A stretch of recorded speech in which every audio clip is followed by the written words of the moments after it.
किस्मत।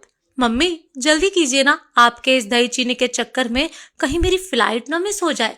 राशि अपने चेहरे पर गुस्से का भाव लाती हुई बोली। तभी उसकी माँ मानसी हाथ में कटोरी लेकर आई और चम्मच से उसे दही चीनी खिलाते हुए बोली, नहीं छूटेगी तेरी फ्लाइट, दही चीनी खाकर यात्रा के लिए निकलना शुभ होता है। तू अपने सपने पूरे करने पहली बार लंदन जा रही है, सब अच्छा होगा। आप तो यही कहेंगी, जल्दी से दही खाते हुए राशि बोली। फिर उसने अपनी माँ के चरण स्पर्श किए और उनका आशीर्वाद लेकर अपना सामान कैब में रखकर बैठते हुए बोली, एयरपोर्ट पहुंचकर आपको फोन करती हूँ, अपना ख्याल रखिएगा, कहकर उसने कैब ड्राइवर को चलने के लिए कहा। मानसी ने नम आंखों से बेटी को विदा किया और मन ही मन ईश्वर से उसकी सलामती की प्रार्थना करने लगी।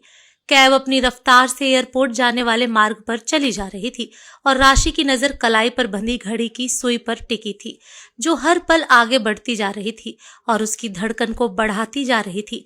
बीच बीच में वो ड्राइवर से पूछती जा रही थी कि और कितनी देर। वो हंसकर कहता, बस 10 मिनट और। इसी बीच अचानक राशि की नजर वाहनों की लंबी कतार पर पड़ी तो उसके मुंह से निकल पड़ा, हे भगवान ये क्या। ड्राइवर ने कैब रोक दिया और वो रुआसी हो गई। बोली, भैया कोई और रास्ता नहीं है, ऐसे तो मेरी फ्लाइट छूट जाएगी। जानता हूँ, लेकिन क्या करूँ, पर आप चिंता मत कीजिए, जल्दी हम यहाँ से फ्री हो जाएंगे, आपकी फ्लाइट नहीं छूटेगी। ड्राइवर ने उसे धैर्य बंधाया, लेकिन उसकी नजर तो घड़ी की सुई पर अटकी हुई थी, जो अपनी रफ्तार के साथ साथ उसकी दिल की धड़कनों की गति को भी तेज करती जा रही थी। कुछ देर बाद गाड़ियों का काफिला आगे बढ़ने लगा तो उसकी कैब ने भी अपनी रफ्तार पकड़ ली। एयरपोर्ट पहुंचते ही भाभी आकांक्षाओं से घिरी राशि अपना सामान लेकर तेजी से बगेज काउंटर पर पहुंची। उसका टिकट देखकर वहां बैठा स्टाफ बोला, सॉरी मैम, गेट बंद हो चुका है, आपका विमान तो बस 2 मिनट में ही उड़ान भरने वाला है। राशि अपने सामान के साथ ही गेट की तरफ दौड़ने लगी, शायद कुछ चमत्कार हो जाए और उसे बोर्डिंग करने की अनुमति मिल जाए। लेकिन जब वो गेट पर पहुंची तो उसका विमान उड़ान भरने के लिए चलने लगा था। वो अपनी उदास नजरों से अपने सपनों को चूर चूर होते देखने लगी। उस क्षण में उसे माँ के दही चीनी खिलाने पर गुस्सा आया।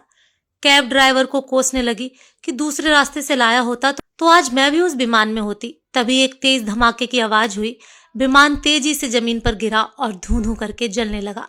दमकल की गाड़ियां उस तरफ दौड़ने लगी और राशि चकित रह गई। कुछ क्षण पहले वो जिन्हें फ्लाइट छूट जाने का जिम्मेदार मानकर कोस रही थी, अब उन्हें ही धन्यवाद देने लगी थी। उधर मानसी को उसके एक परिचित ने बताया कि टीवी खोल, राशि की फ्लाइट का एक्सीडेंट हो गया। उसने टीवी में एयरक्राफ्ट को जलते देखा तो उसकी सांसें ही रुक गई। मन ही मन बेटी की कुशलता की कामना करने लगी। कुछ देर बाद डोरबेल बजी तो समझ गई कि कोई उसे अशुभ समाचार देने आया है। उसने घबराते हुए दरवाजा खोला और सामने राशि को देखा तो वो खुशी से रो पड़ी। इसी को तो किस्मत कहते हैं। उसे अभी जिंदगी जीनी थी, इसीलिए तो रास्ते में बाधाएं आईं। कभी कभी बुरा होना बहुत अच्छा हो जाता है। अब राशि भारत में ही रहकर एक प्राइवेट कंपनी में काम कर रही है और अपनी आय का कुछ हिस्सा गरीब और बेसहारा बच्चों की जिंदगी को बेहतर बनाने पर खर्च कर रही है, ताकि वो भी समाज की मुख्य धारा से जुड़ सके। दोस्तों, आपको ये कहानी कैसी लगी कमेंट करके जरूर बताएं। पेज को फॉलो जरूर करें। धन्यवाद।